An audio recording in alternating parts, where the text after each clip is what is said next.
This is News 4 This Morning.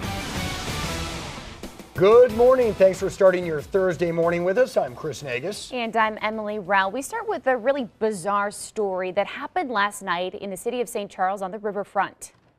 Not used to dealing with things that are nearly 2,000 pounds. A horse pulling a carriage drowns in the Missouri River. Fire crews there tell us the horse got spooked and took off. Really a weird scenario. As you can imagine, the water in the Missouri River is freezing cold. News 4's Justin Andrews joins us from the riverfront there in St. Charles with the Bommarito Street Fleet. Justin, really a wild story.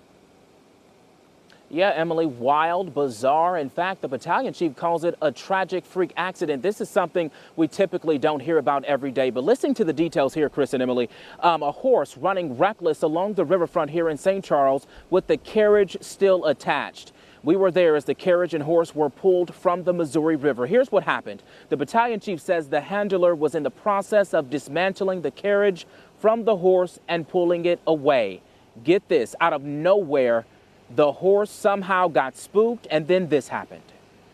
Took off, got away from the handler, ran through the parking lot around here, struck a couple of vehicles from what I understand, and then an attempt to try and get a hold of it, it got spooked again, and then ran down this ramp here. I believe probably thought it was a road going into a field that's really dark back here, and ended up running straight into the river.